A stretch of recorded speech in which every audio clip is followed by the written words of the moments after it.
got kicked out by Beckett for being too depressing at dinner. Yeah. He's great. That's a great book. It's a great book. Yeah, it's a great book. Yeah, he's fantastic. He's hilarious too. I mean, you just pick the lice off each other like the gorillas do. Hello. I thought you said it was the trouble with being bored. It's the trouble with being bored. Yeah.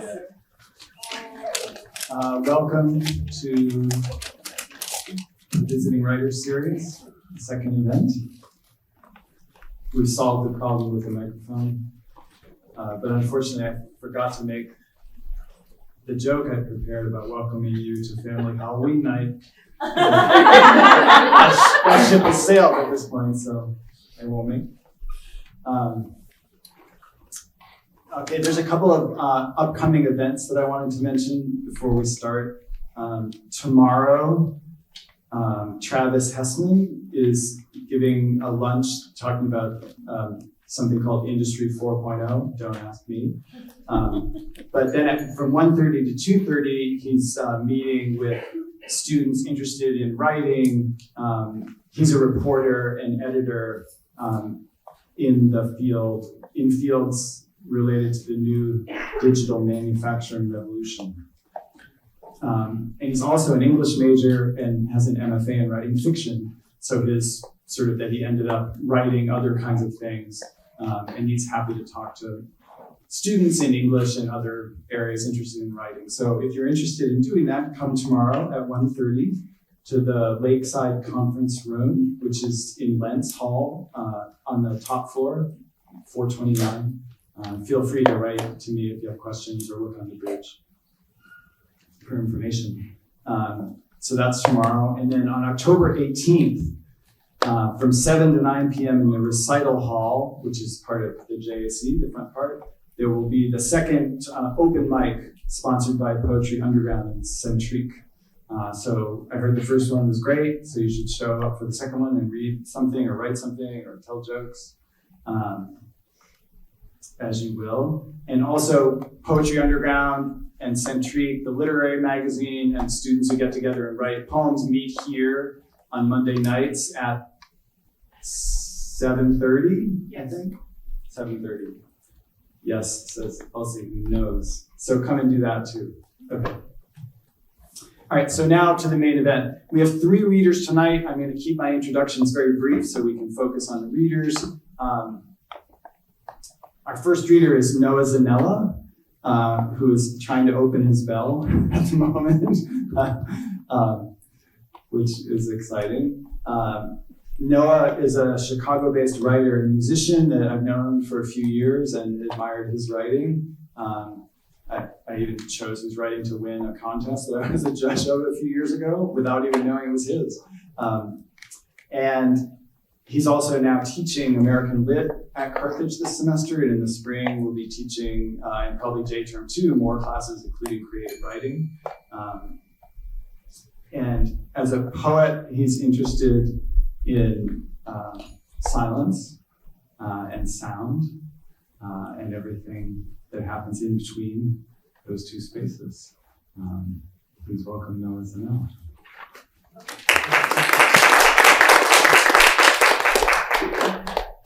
And now I can make a noise opening this and not have to worry about being polite to it. I got one of these reception bells. I thought it'd be fun to have. I don't know if I'm going to ding it or not. I was going to do it to after every section of the poem, but there's so many sections that when I tried it out, it became unbearable to have to hear the bell that much. So I don't know. We'll see. I know this is the Visiting Writers series, and I was booked for this before I got hired to teach here, and so I might not belong anymore. But I might spend the whole time reading one long poem. We'll see how much. I have 20 minutes. Is that right? Yeah, I'll see how much time I have left when I'm done. This one's called Field Recordings, and it begins with epigram, which is the epigraph from Louis Zukowski. which is I am here, let the days live their lines. Field recordings. Two women in cowboy hats say, I love you, I love you. Maybe we're all fragile. Anyway, I didn't want to leave. I noticed the pattern of my iris, but it isn't like being there. 2 parts brandy, 1 part triple sec, 1 part lemon juice, sugar on the rim. Myopic as then, though possibly if naming what is seen, to ligature something to something, and then I came into the room. Arm extended like so, only it shows itself. We laughed in the lazy boy together, and meanwhile the rough dancer and the cyclical night. Hallucinating, he looked upriver, and the current pressed their bodies against the rock. Sewed a small blue button off center. I'm trying to get over things being unsaid. Waiting on laundry, hearing it, it's easy as anything. I'm trying on new ideas of myself. I get dressed and do my hair. A whale's esophagus is only a few inches in diameter, so there's really no danger of being swallowed whole. Every day, they went into the water and came back speechless. This, when the eye slipped its moorings, is an implicit geometry. Today, I read a chapter on the phenomenology of roundness.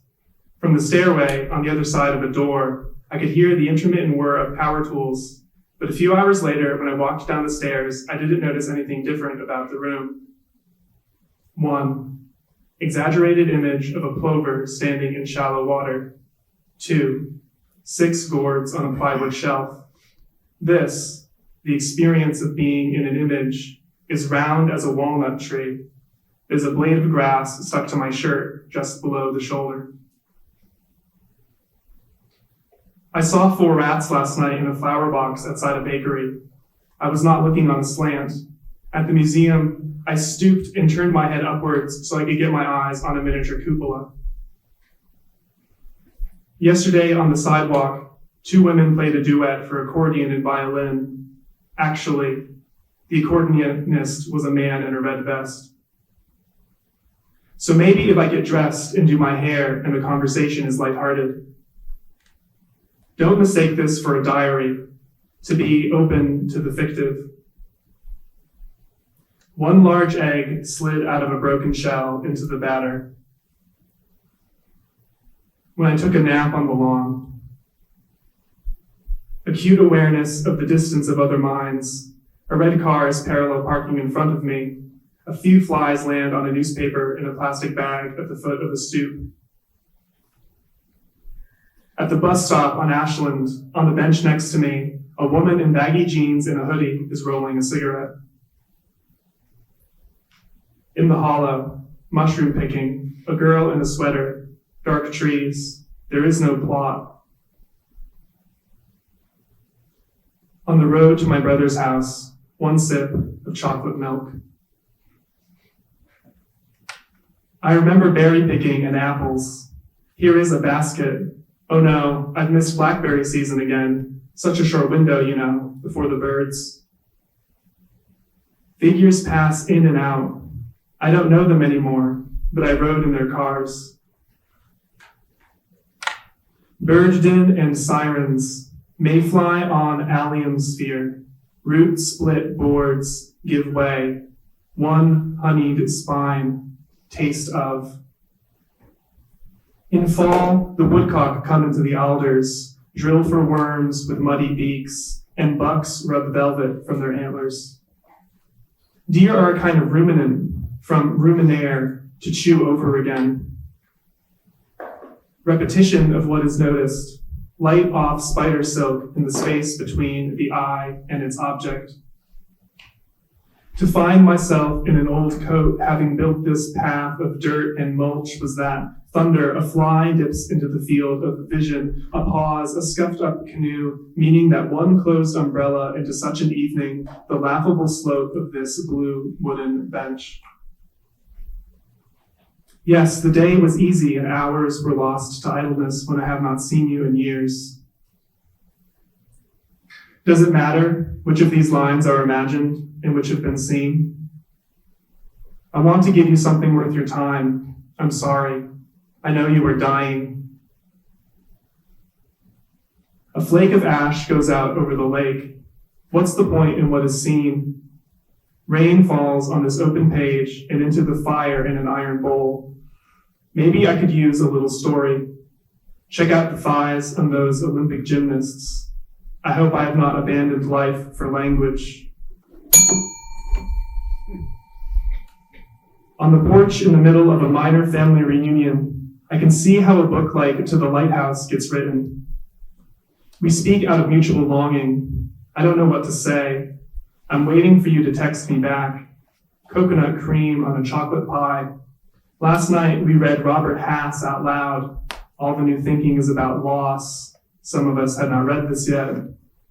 I'm going to die, and you are going to die, and my father is talking about proper form when running and swimming. It's like trying to brush your teeth with your left hand. Maybe I'll revisit the pig killing thing, because bacon is so good. I talked to a couple from Alaska who strings them up from a tree and slits their throats. I looked into it. You should use carbon monoxide. I have these memories, but nothing adheres. And the grass where we lay in each other's skin, moth-swarmed porch light, carpeted steps, how water darkened the concrete, such adumbration, it's like trying. When I drive back to the city, today, can't catch a rhythm, trying, crossing it out. It feels like coming home, stepping out on the dock under 3/4 of a moon. July was a progression of squalls over common yarrow and short walks to measure the form. I'm not going to write about the fawn that came into the clearing today by the ledge over the river.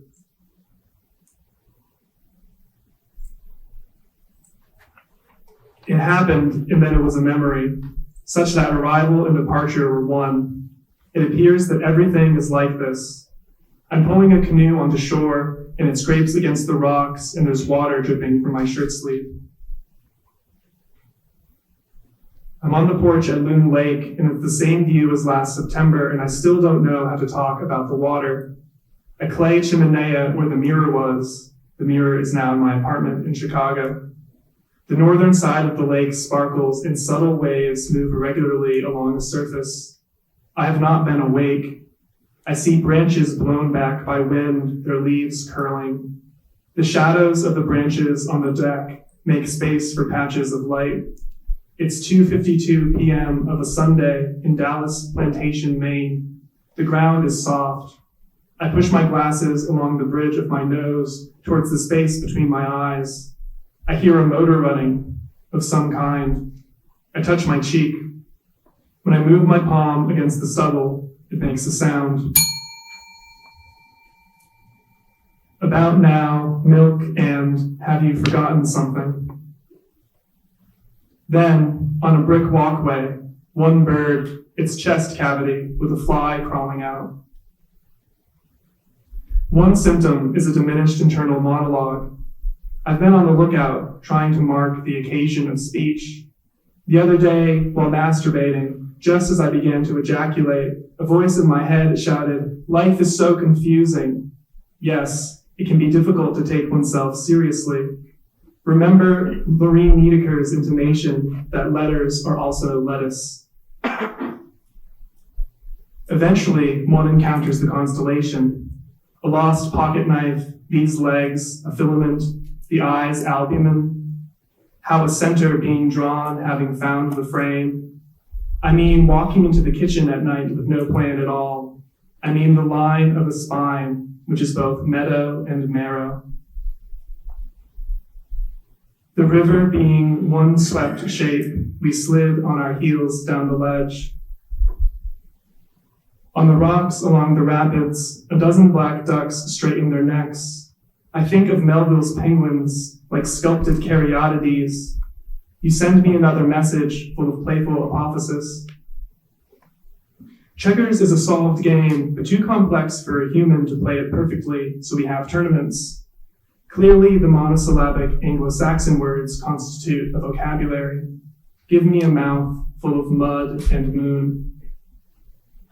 One morning, when the mill exploded, driving to school, I saw the breached wall and a man looking in. I do remember lying all night on a wet trampoline. I do remember. I'm thinking about writing a fan letter. I'm thinking about making a sandwich. I'm going through, in my mind, the contents of my fridge, trying to decide what to put on it. Yes, like today at breakfast with Nisha, how I spoke about music. Last year, Lisa said, if you have nothing but self-consciousness, then write the self-consciousness. Then she asked whether one should try to write a poem, implying that one shouldn't. I've tried being Philip before, said Phil. Cusp and emphasis, the wind jostling a shadow, this business of proportion. I couldn't tell if I was reading a book on architecture. Yes, the body, it's like watching. In the museum, when I reached for your forearm, O'Keeffe's pale skull on pale paper, I guess at the color of the roses. In waking, that one's body, briefly a single point, and as theirs spreading, the waves turning back into sheets. For the time being a din, cicadas, in this alcove on Fullerton, waiting for you, is this a love poem? And when I drive home, having to be oneself inexorably. That which is not digression, despite irrelevance, however amorous the subject. So a fixity at the line of one's flesh as when I climb on top of you. Maybe romance occurs at a distance, thinking, only confirmed by the actual movement of your teeth against my shoulder. Let's go, cows. The barn is on fire. But today, a total lack of sexual desire. To erase a center as it forms this, whoever. Let us trace the slope, which is of the mind, or landscape, now continually. The months really do get away, and am I really going to keep writing you until late September? Or maybe it will be difficult to stop, since putting everything in one place makes me see how Zukofsky spent his whole life writing A. One sung round my hyoid bone snagged or whatnot, having only what's in this cup as it spills. Yes, I'm very confused, and time is. On a stone shore, shallow waves come up onto my feet and over my toes. I can hear the water, splish, splash, sassafras. Though of course there are practical things. I feel like a child while she swims. 3/4 of one beer, Cage timing his songs with one watch. When I was a kid, I visited my grandmother in Connecticut, and I spent a long time staring at her carpeted staircase, putting my palms on it. Psychedelic drugs feel like childhood in that way. I want to get lost again. Here they are, objects and aspects. But if you look at them steadily, she says, multiplicity becomes unity, which is somehow the secret of life. I'm all grown up, I guess. Because for years I was always writing about the fridge and the air conditioning, I feel embarrassed to write about them again, but here I am Sunday morning on my side listening. There's nothing to make sense of. What's learned being love, so that one does not wish the object of one's affection to perform as something other than itself, nor even to say or mean anything other than the act of being what it is. So clearly something different has to happen in order to keep going, or else patience. I'm writing a sentence, this mirror slims. One reads often about cicadas, and now lately passing under branches, an actual drone. One entrance into wheat makes a figure, widespread into swaying. What then? This interior holds twice 2 and 3, remember, blue reaching a facet. Wend not if touched down upon a kind of galloping. Now, of course, to dress, but only fork and knife to clink, clink, and several attempts to suddenly the engine low. When I stayed up all night, I pine for indolence of a kind, suggesting an emphasis. Man next to me on bench at L platform, also reading poetry.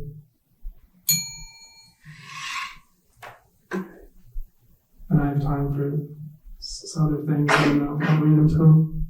I'll run out the clock, I guess.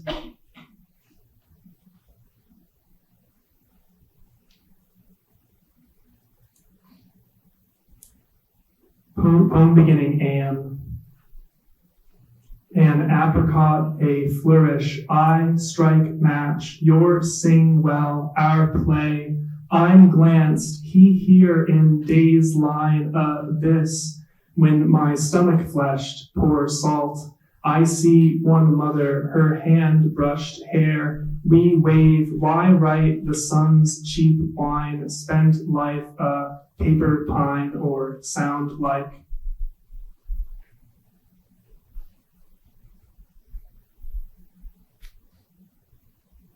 For the field of sight has not a form like this. In the kitchen, adjacent to the falling of a morning's fat snowflakes, I'm trying to look closely. If only it were a matter of the accumulation of wet snow, or these last few blueberries. If I go on, will you come to know the all of it as I find it? What if the blue is delphinium, and I put my eye close to the gouges in the flat, white stone, trace a line with my thumb.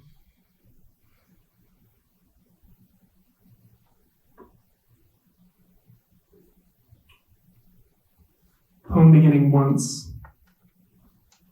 Once, when I was packing my things to move away, I was in the dining room at my parents' house, putting a bottle of ADD pills inside of a brown leather shoe in an attempt to save on space, and my mother started to cry. She was leaning against the cabinet where they keep the nice silverware and the champagne glasses, and my father was sitting at the dining room table, and when he saw that she was crying, he started to cry too.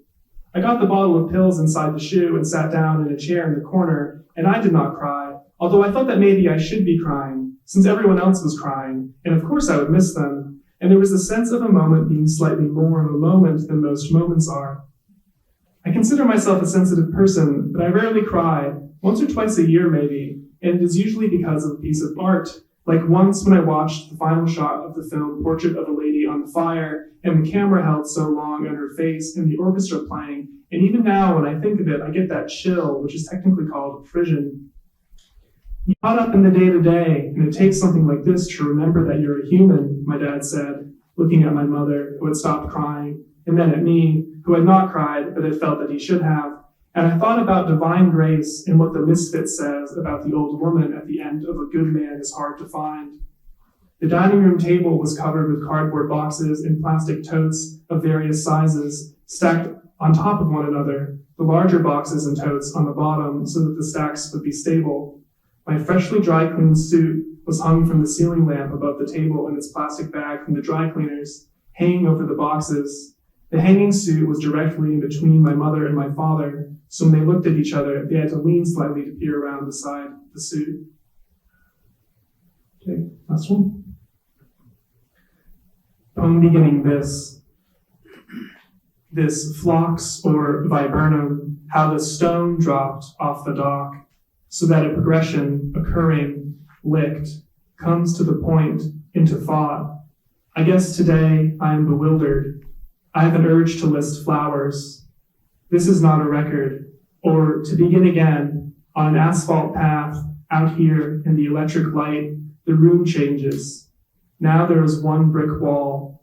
I feel X. I observe X. Imagine someone pointing to a place in the iris. Thank you.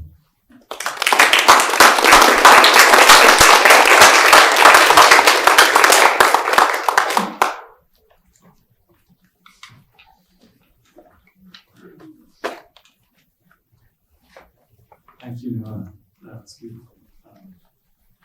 I'd like to observe that the first time you rang the bell, there was something funny and delightful, and then the second time it felt tragic, and I was very moved, and I didn't know how to explain that. But somehow that's my response to the feeling of the whole thing. Thank you. I need that feedback. It was well done. Thank you. Our next tutor is Allison Gruber. She's the author of You're Not Edith and Transference, and is working on a new book now, which we will look forward to reading soon. Her work has appeared in lots of places, including the anthologies Windy City Queer and The Heart Well Traveled. Her essays have been nominated for Pusscards, Best of the Net Awards, and notable mentions from Best American Essays and Lambda Literary. She's published in lots of magazines, and she's returned from the Southwest back to Wisconsin recently as a readjusting to winter, and she's one of our great Carthage alumni, and it's really thrilling to have her come back and share some writing with us again. So please welcome Allison Gruber.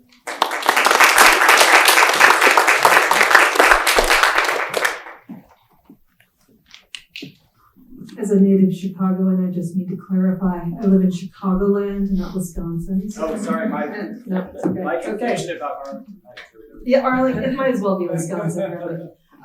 So what I'm gonna do tonight is read to you a little bit of newer work that also, that also braids in pieces from my new book, Transference. And something I just want to point out, this was my first book, this was my second book, and what I want you to notice is thickness. This book is very thick, while this one is very thin. This was an indie publisher, this was a major publisher in New York City, they know how to edit. And so, I know as a writer, I'm my own worst critic, and so when I look back at old work, I always see the things that are not working well. But I am working on a third book that borrows from the first two that I wrote and published as a memoirist, and I was talking to Professor Meyer about this earlier. Memory is always changing, it's always being recreated. The stories you tell yourself or your others or people in books are always evolving, especially if you're writing from your own experience. So I'm going to read to you tonight from a chapter in the new book that's called Mr. Levin. And the new book is also a memoir, but it's more memoir-ish, where I'm allowing myself to take more liberties than I normally would. So here we go. And just to point out, Noah, who just read, I think he started one of his poems with not wanting to go, or this sense of not wanting to go. Well, this starts similarly, which shows me there's kind of a pattern here to literature. You do not want to go to the cancer center for your labs, not that Tuesday, not in the rain, not in the late afternoon, not at all. But you get up, brush your teeth, study your face, think about how it was just one day, right around your 46th birthday, when you looked in the mirror and said, shit, I'm not a kid, not at all. You did not want to go, did not want to drive in the rain and the wind and the truck spray along the Kennedy, then the Eisenhower, then the Jane Byrne interchange, then onto a street and into a parking lot, and into a lab where a young person would tap at your veins, clench, release, and often, yeah, I'm going to need to ask someone for help. You did not want to go, and the universe heard your let me get situated here. You did not want to go, and the universe heard your desires loud and clear.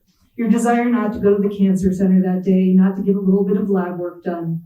The universe heard you, and on the Eisenhower, through the mist and the fog, through the backspray of a semi, emerged a twisted cluster of truck shrapnel, pure metal, nothing but, which the semi somehow dodged, and though you touched the brakes, there was nowhere to swerve, and the Ford met metal at 65 miles per hour, slashing your front tires to the rims. On came the noises and the pinging, the dinging of alarms, and even the trunk flew open as if to say, hope you packed your bags, bitch, this is where we're going today. 2, breathe, you think, collecting yourself after the accident. Your car pulled tight against the metal bar separating eastbound from westbound. Breathe, you say, clutching your beads, trying to remind yourself this is what your practice is for. The practice of Buddhism for you has largely been the moments. Dog dies, cancer comes back, wife leaves, 6-month pet scans, hitting shrapnel on the Eisenhower. Breathe, you say. There was a boy you met in your Tucson classroom, a tall, awkward, lanky boy of 12 who started the school year with short hair in which he wore a pick. You understood the look he was going for, and you understood that being a child, he did not understand how adorably hilarious the pick looked in his short hair. When you two got close enough to tease each other, you'd say, "Think the fro is supposed to be bigger than the pick," and he'd laugh, tease you back. "Gruber, you definitely got style, but I don't think it's fashion." You loved him, a boy after your own heart, a bit of a weird kid, a bit of a smart kid, a bit of a lost kid. And this boy, like you, was so angry, and he'd get angry and he'd freak out. He freaked out, for anger comes from fear. And you understood this. You were once a kid who was freaking, only unlike this boy who freaked always out, you tended more often to freak in. So you taught him how to breathe. You gave him a set of mala beads, taught him how to meditate. And through his idol, Bruce Lee, you introduced him to a little bit of mindfulness. Like water, you told him. That's what Bruce Lee said, that he would become like water. So anytime you saw the boy in the hall, at recess, at lunch, in another classroom, behaving in anger, you'd look at him and say, like water. And sometimes he'd put his hands to his heart and say, sensei. And sometimes he'd just knock something over and say, fuck you, Gruber, I'm sick of this shit. I Googled 15, says the redheaded 8-year-old son of a cousin. You watch him some days after school because you didn't want kids. You enjoy helping them when you can. He was in trouble that afternoon. His mother had texted you, no iPad, no YouTube, no television tonight. And I asked him about this. What happened at school today? I Googled 15, he said, looking down at his hands, his sweet freckled face slack in shame. You didn't understand. Was 15 some new code for pornography, for drugs, for what? You Googled 15, like the number? What does it mean? Nothing, he replied. I just got mad and Googled 15. Having worked with young humans for many years, you smile, you understand. His teacher had come to take his computer away from him, and in frustration, in anger, in defiance, he Googled the number 15 and hit return. It was nothing. He was angry. Anger makes kids do weird things because kids feel powerless, and they are. Proverbially, you have Googled 15 many times in your life, acted from a place of outrage, righteous or not, and there in the Eisenhower, in the rain, in the truck spray with your shredded tires, as you waited for the help to come, you tried so hard not to Google 15. You were Googling 15 just a few nights ago on the phone with Mr. Levin, ranting about your failed marriage. I should have cheated on her, you were saying. I should have cheated on her, and I should have cheated. Pretty petty, small, and sometimes delicious is the fantasy that you might build a small time machine and go back in time and cheat on your wife for all your exes cheating. And then I could say, you tell Mr. Levin, then I could say, guess what? I cheated too. Mr. Levin is laughing on the other line, thousands of miles away from you, your platonic other, your brother from another mother, your twin, in all the best and worst possible ways. No one sings the blues like you, Gruber. Keep singing those blues, he says. You were angry. You Googled 15 that night, told Levin to fuck off. You never wanted to get married and you never wanted any kids. Of this you'd been certain all your life, and so when, last summer, they had you sign the consent for sterilization, after Roe was overturned but before you had your ovaries removed, you signed the consent gladly, without hesitation. You signed it for all the versions of yourself you had ever been, each one knowing nothing if not this. She didn't want any damn kids. Not of your own, and yet there you were, nearly 10 years in Arizona, married with hundreds and hundreds of kids who you loved and who loved you back in kind. The dog, the body, the marriage, the classroom were casualties of your unwillingness to give up and die. And now here you are, stranded on the Eisenhower in the rain. You think of John Prine. Just give me one thing that I can hold on to believe in this living is just a hard way to go.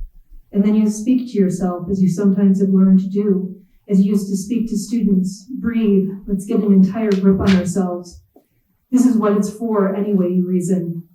For moments like this, where there arises an irritation caused by a distinct discrepancy between what you had and what you have, between what you have and what you want. There's a line from the Dhammapada that you return to often these days, that you turn over and over in your mind, that though simple feels to you like the only truth you've ever read in print. You are a yellow leaf and you have no provisions. Where are my fucking provisions, you wonder, sitting on the Eisenhower in your rearview mirror, the yellow and orange lights of an IDOT truck pulls off for the man to get out and tell you, picked up that shrapnel off the road, and for some stupid reason, you take in this information and say, okay, thanks. You already hit the shrapnel. There's no one to blame. You can't even be mad at the driver of the truck from which the shrapnel surely came tumbling. What was that driver to do? Stop and gather it from the middle of the expressway? When shrapnel falls off the truck, you just gotta keep going. Gotta leave that shit in the road. You should know. And now here you are thanking the IDOT worker for picking up the shrapnel that's already mangled your car. You hear people talking about manifestation these days, manifesting what you want, like learning how to be a sorcerer for your own desires. Manifest, people say. Manifest success, energy, health, money. Manifest your car broke down in the Eisenhower during rush hour on a Tuesday. Well, says the universe, you did say you didn't want to go to the cancer center. In the moment, on the ugliest stretch of road in Chicagoland on a cold, windy, rainy day, you do miss sunny Arizona. The dramatic horizons, jagged and imposing with mountains. In Flagstaff, where there were 4 seasons, where you had a classroom, room 13, whose windows faced a narrow, winding mountain road, and a meadow that was sometimes full of sunflowers, sometimes full of horses, and always under the watch of the imposing and knowing snow-capped San Francisco peaks. For 7 years, you taught in room 13, looking out at the meadow as the seasons changed. And one day, a senior raised his hand in class to say, "This isn't on topic, but the peaks are gone." And you looked out the window to see that the mountain was, in fact, totally obscured by a thick fog which had settled up there in the pines. "Get up," you implored your students. "Everyone get up and go look at this. First there is a mountain, then there is no mountain."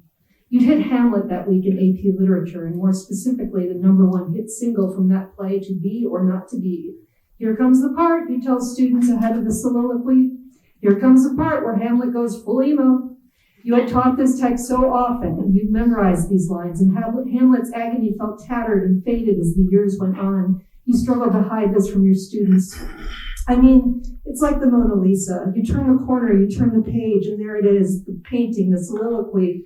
It's on mugs and t-shirts and tattoos. It's ubiquitous, and I wonder if it even has any art power left anymore.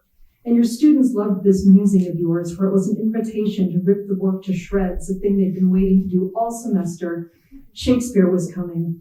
Knowing that you and they were the types of American learners who were getting real sick of Shakespeare and the like, especially in K-12 education. Here we go, you'd say, calling on students to read the passage over and over again. May, a senior you'd had since freshman year, was particularly hostile toward the College Board's curriculum, a curriculum from which you had to teach for AP classes. So basically Hamlet is wondering, is it worth it? Basically Hamlet's all like, should I kill myself or deal with this shit?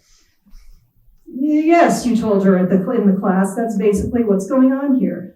Doesn't everyone wonder that at some point in their life, she asked, irritated by the work? The students laughed. Yes, you told the class. Everyone wonders that at some point in their life.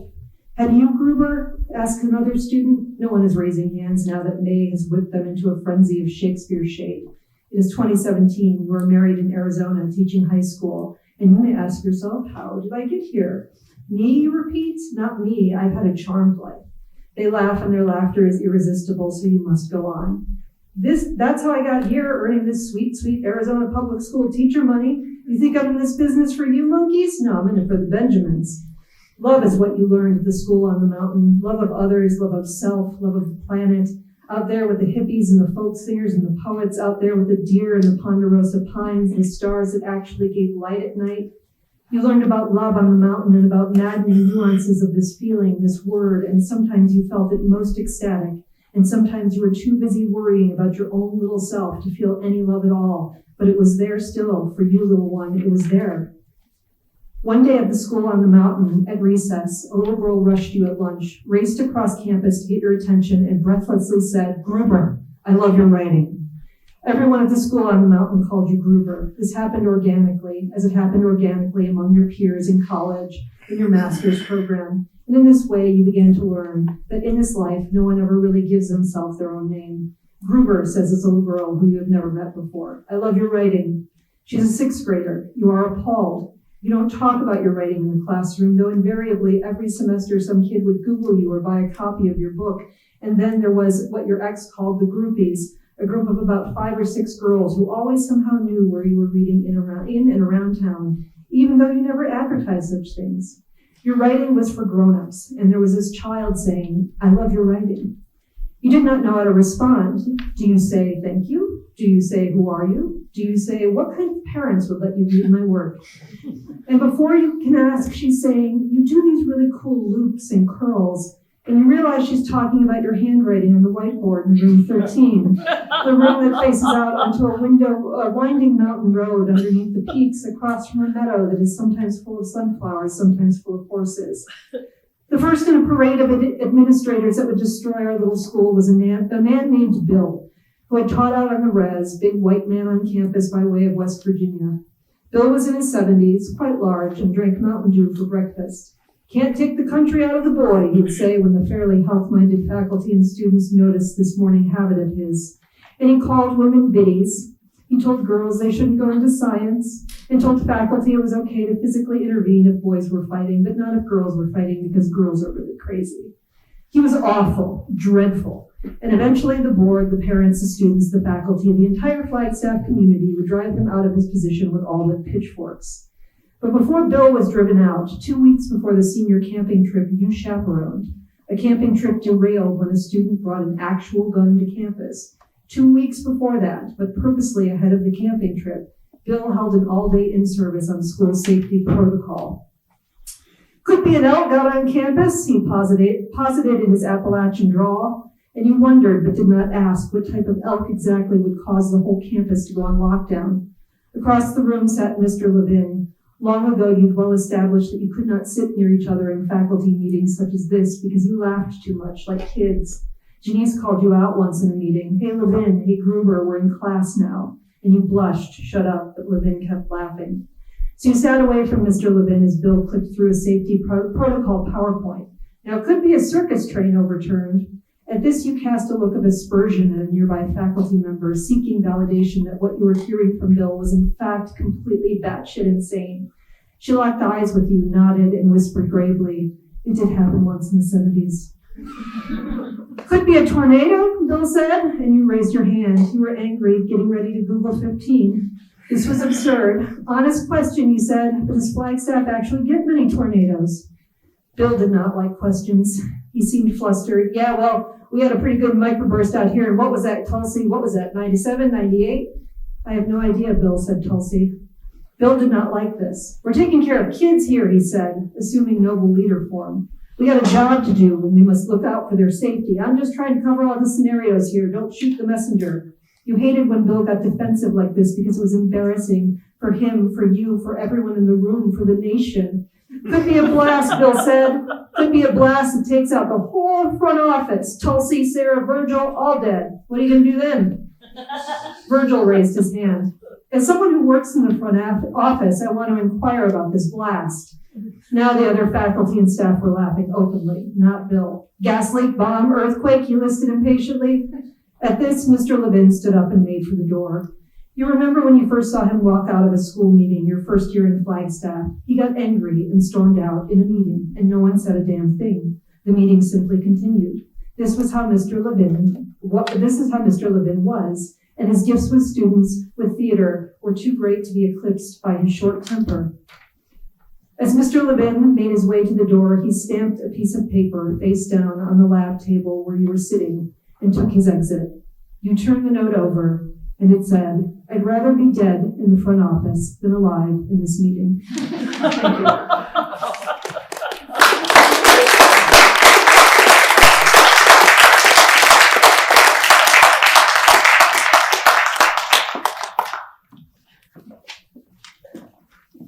Thank you. Thank you. That was wonderful. Thank you.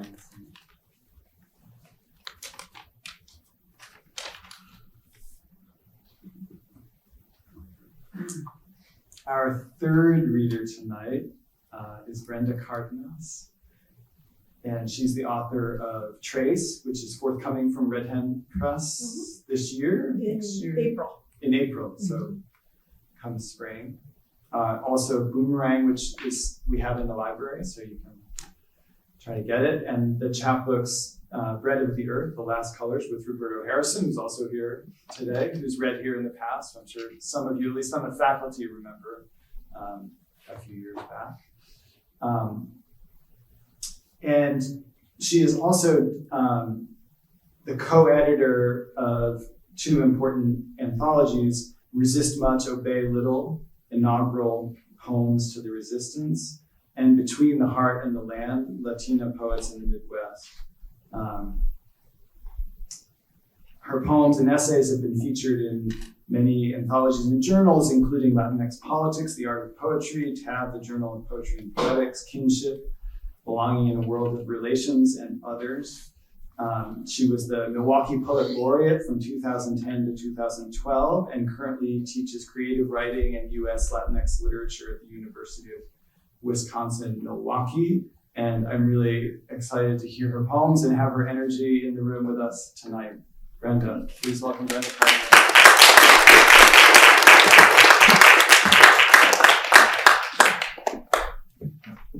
Thank you so much, and thank you for having me, for inviting me, and how great to hear my fellow readers that your work is wonderful. I really enjoyed listening to it. The end of the piece that you just read made me think about how at UWM we actually have a committee on committees that decides what committee you're going to be on. Couldn't get any more ridiculous, right? The meeting that you'd rather die in the front office. Okay, I'm going to read mostly from Trace, but from all over the book, so it's not one thread, there's different poems, and then a few brand new poems as well. And because we're very close now to Dia de los Muertos, or Day of the Dead, that's coming November 2nd. It's a holiday that is near and dear to my heart.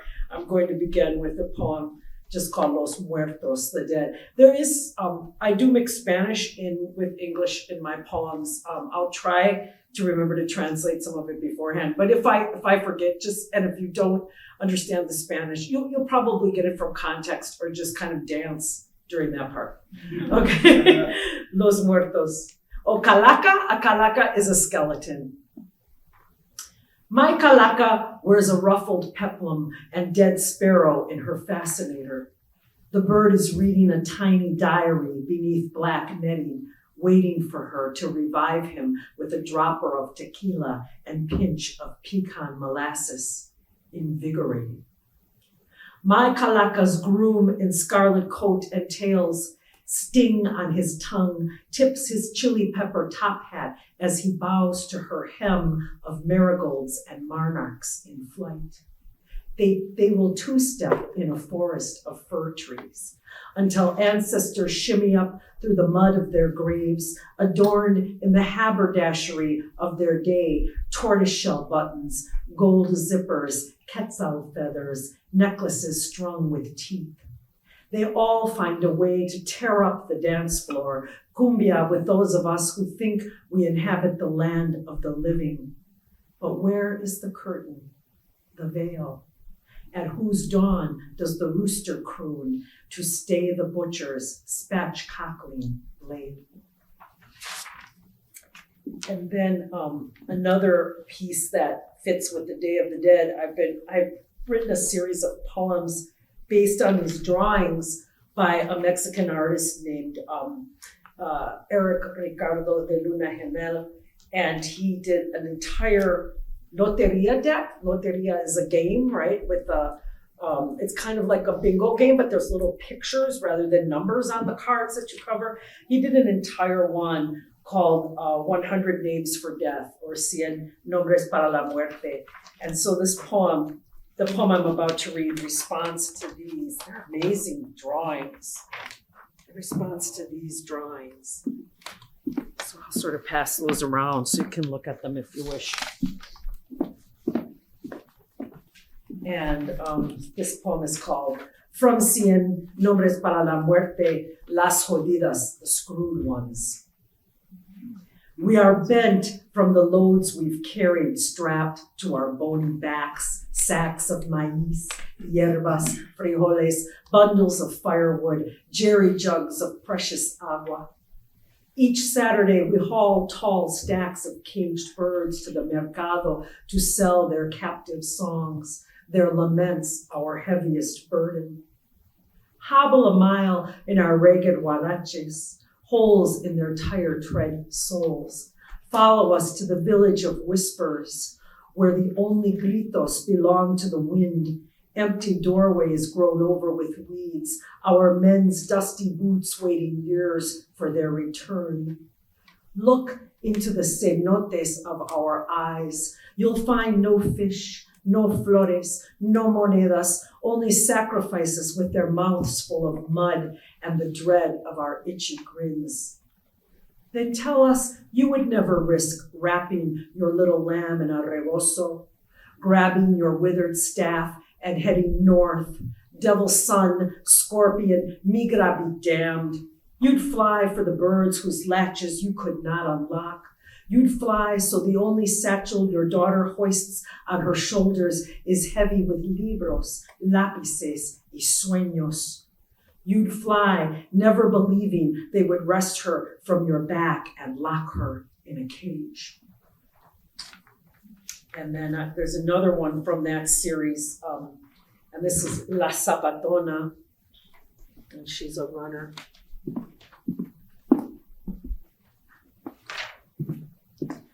And this one, my youngest brother passed away a couple of years ago from heart failure, and he was about 52 years old.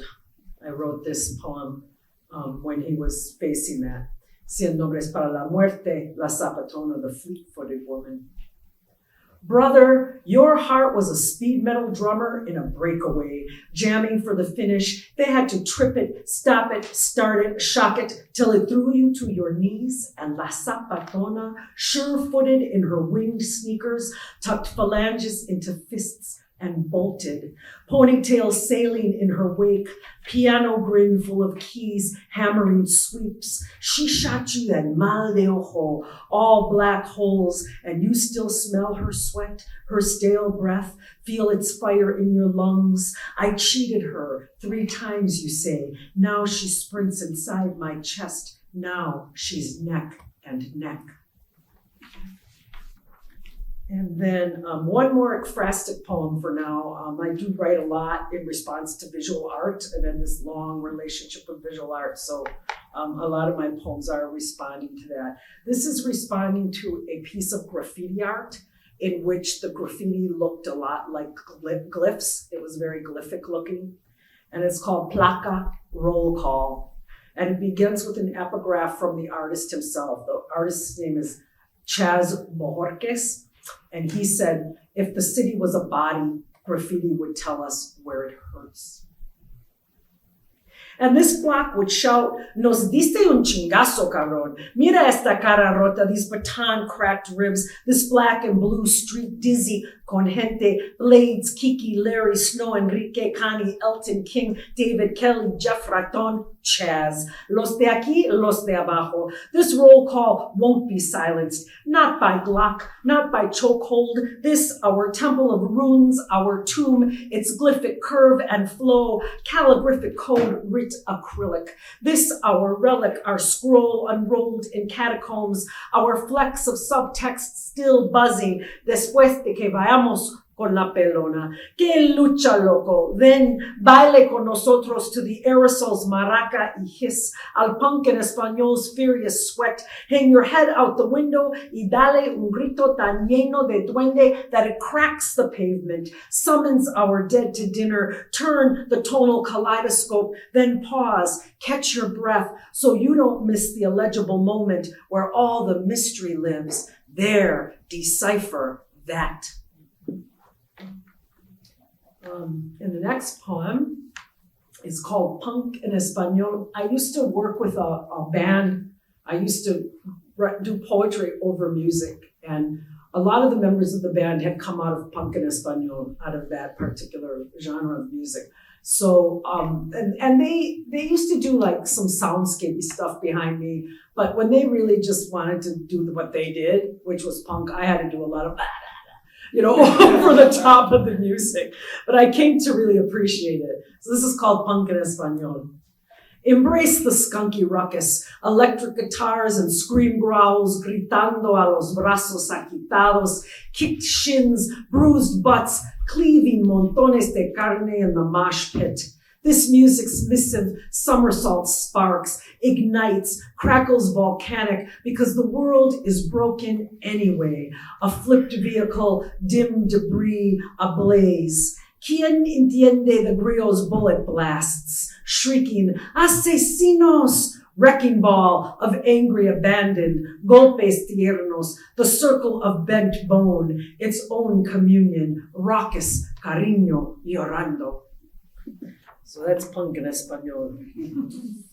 Okay, so this one's, a few of these are all in English. Okay, so this newer one, if only a pistol were a wand. She drank a hot cup of the city with a slice of lemon, and its furnace burned her throat. Its jagged hieroglyphs wrote themselves on the surface of her skin, and she listened to the din of voluptuous rivers about to jump their banks.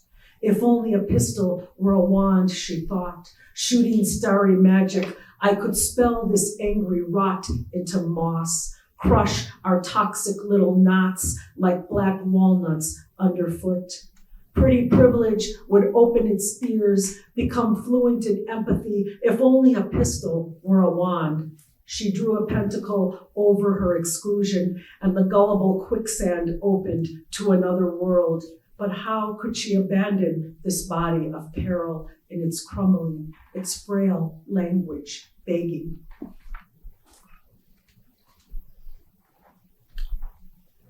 This one, this is a wild one. I don't know where this one came from, okay? This is called Fire Ants and Frankenpigs. On the day of our rapture, stink bugs rain from the pregnant clouds and parakeets scream, apocalypse, apocalypse.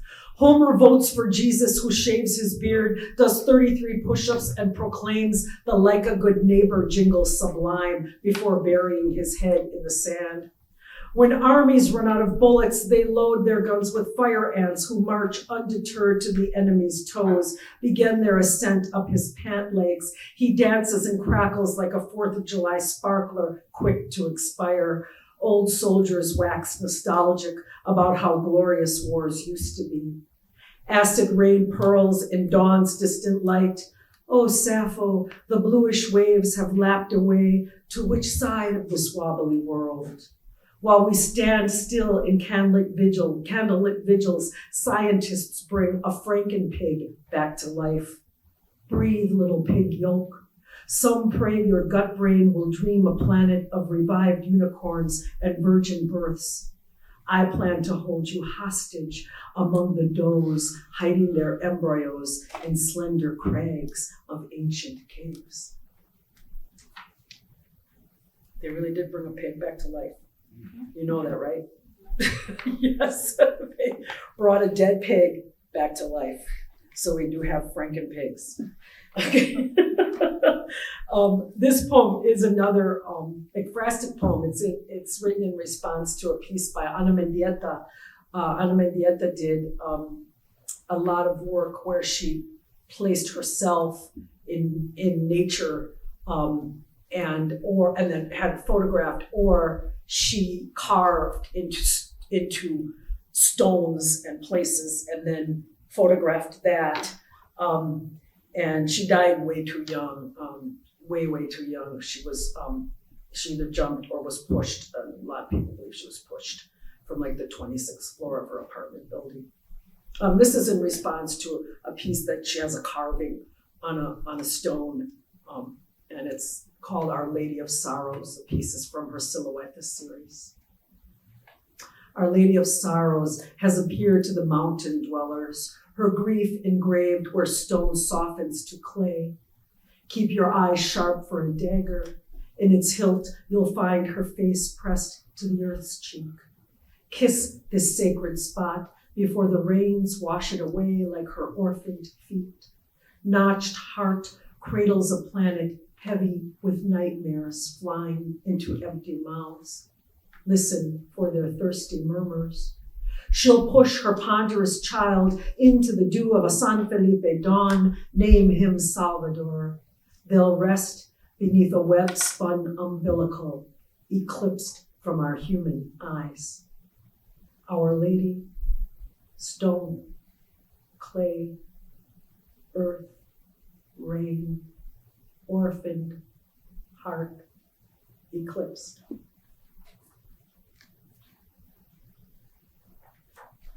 This is called subtraction and addition. A night minus husband equals deep sleep, where you dream about husband doing things he would never do. Leave you in a corner so he can party with celebrities on a barge out to sea.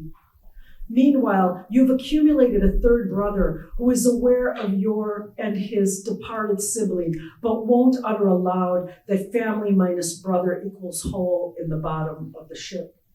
He laughs when you ask him to paddle you to husband who holds a glass of bourbon up to the moon and howls while spinning like Michael Jackson, something husband would never do.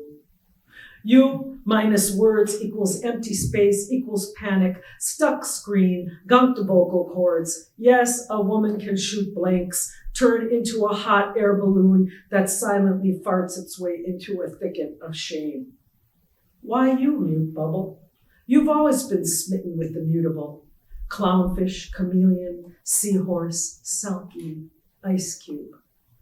You should be the trumpeter that calls them all home. And then I'm going to end on two last kind of little bit longer poems. This one is called Because We Come From Everything. And this poem, it's a collage poem written after a line by the poet Juan Felipe Herrera, and then using only language from books by Mexican American and Native American authors whose publications were removed from the Tucson Public School classrooms under the school district's 2010 HB 2281 law. They literally took them out of the classrooms so students couldn't read them. Luckily, that law was overturned in the courts, but it made me so angry, I decided that I would write a poem using only language from those books. So this is Because We Come From Everything. Because we come from everything, from zero, from a doubt slender as a hair, from a land of travelers, wanderers, and its geography of scars, from frayed edges and muddy hems, from the border sealed tight as an envelope, Meskin Dixon line.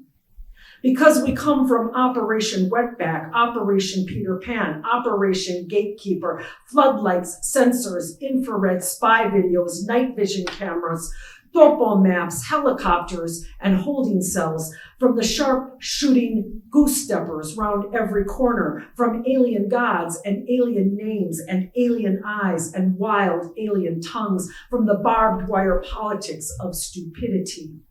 Because we come from a ship that will never dock, from a parallel universe, double helix, synchronized psi, the infinite division del secreto terrible, the screaming sun, because we come from steel mill smoke and silt slaughtering the sky, a matchbox house beneath the shadow of the freeway, windows so small you'd think they were holding their breath, and roaches so big they look Pleistocene. Kids hopscotching on the sidewalk and a dusty, unpaved road called Sal Si Puedes. Because we come from the geometry of disaster, schools torn down and sold for scrap, bristled restrictions and Chuco hieroglyphics, the gash sewn back into a snarl, crushed cigarette in a glass. Because we come from linoleum and formica, from rooms boarded shut and rented to strangers in una esquina aparte de los demás, hole in the ceiling, kids on milk crates, the hammerhead of responsibility, tin plate face down on the floor. We come from brujas, chavalas, carnales, cabrones, rucas, locas, comadres, los vatos, los perros y los perdidos, una vieja y sus recuerdos, eternal ciphers with voices bright as chrome. Because we come from every cell, every follicle, every nerve, the petals of the body, an orchid of blood, mapped birthmarks, knowing and unknowing.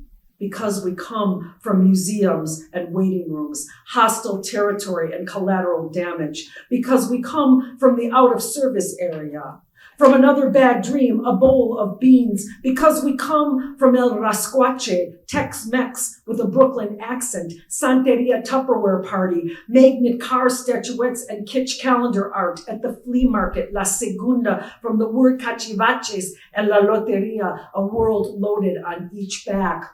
Because we come from everything on top of everything, from unbending dreams and a long line of eloquent illiterates, the throat that must clear itself and apologize each time it speaks, a sound like swallowing mud.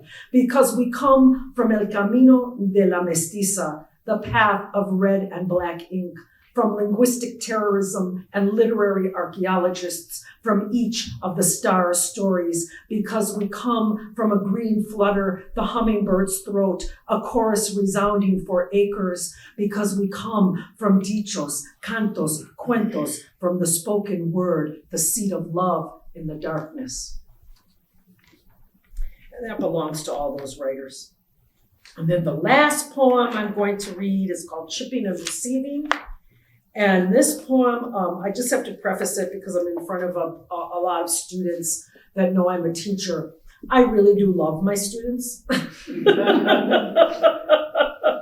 But teaching is a lot of work and you always take it home. So qualified with that. Shipping and receiving. Sick of fumbling with lunch sack, purse, umbrella, mask, keys, and the 2-ton backpack overflowing with unread essays, laptop discussion posts, poems caught in the jammed zipper, I slam it all down on the kitchen table and declare to the dog that I quit. I will never again work anywhere that sends me home to work even harder all week long. End of story, period, punto, ya. I decide to shift careers, go into shipping and receiving. When I find my feet in thick-soled boots on a cement floor, pencil behind my ear, clipboard in hand, colossal rolls of packing tape and boxes large as coffins, small as keys. When I raise my hand above my head, semi-trucks turn on their engines, roll into formation. My clipboard clamps one end of a scroll that drops past my feet, trails me around the warehouse like a tail, and so I ship. Every essay current and future students will write, paper clips caught in their corners, to a grading factory in Antarctica where workers are hungry for words. My email and all social media accounts with their humble bragging to the ether from whence they came. Parking tickets, alarm clocks, blue light and dry eye, long lines and loud commercials to the island of irritation. Foothills of snow at every crosswalk to Tampa, Dallas, and Orange County, specially packaged with a dozen stalactite icicles to hang from their metal awnings.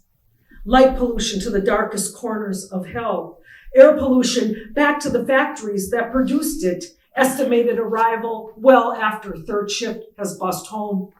Our mothers' arthritic knees, swollen ankles, and bulging discs on shooting stars to Pluto, where pain's roots shrivel in the dark, never to bud.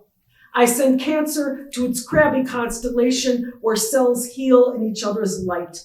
Politicians to the world's largest library, where books finally shut their mouths. Macroaggressions, microaggressions, all our isms I zap back 2 million years so we can choose to evolve without them. Stop and frisk, billy clubs, choke holes, bullet holes, knees on necks to a police state that lives only in our history books. Hunger to pastures turned gardens, row upon row of corn, beans, squash, carrots, potatoes, onions, tomatoes, lettuce. Let there be lettuce. Special delivery, the right wing to Alcatraz, where they must read and recite critical race theory while bowing to unions who've rescued them from their 12-hour shifts. All pandemics and their anti-vaxxers on an Elon Musk spaceship to a distant zombie gallery about to be devoured by its starving cannibal neighbor. The itch I cannot reach to breeding mosquitoes so they can tear open red bumps in the middles of their own backs. I consider shipping the mosquitoes as well. But then remember dragonflies, bats, birds, fish, frogs, turtles, and instead order a crate of calamine lotion. This I will receive. along with a black and white dog named Maya and the human I love who walks her in healthy forests awash with birds, bear, fox, deer, berries, moss, and mushroom spores. A comfortable bed, books, blankets for all, students who whisper their poems in my ears, a cup of cinnamon tea, a mug of Belgian beer, butternut squash, sage, basil, ajo, clove, canela, cominos, tamales, tomate, sopa de tortillas, sopa de potato, many pachangas, muchos mariachis. Every instrument and its music, tiny sculptures blown together by wind, fresh water, endangered languages and species in multiple shipments. And those killed for their color, their culture, religion, poverty, for the one they love, the 81 women murdered by men in 28 days, all of them alive again. Con mis tías y tíos, abuelos y primos, mi papá y hermanito, a flatbed full of cempasúchil to light their way, visits from ancestors, visits from stars. Thank you.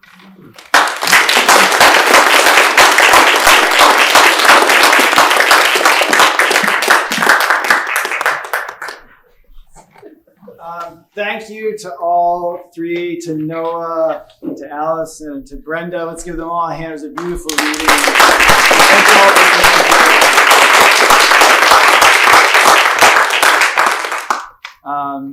If you want to say hello or thank you to the writers, please come down and do so. If you want to read your own poems, show up at the theater in a few weeks, November 18th, I think. We might have to fix that. There might be fixing. Keep your eye on the.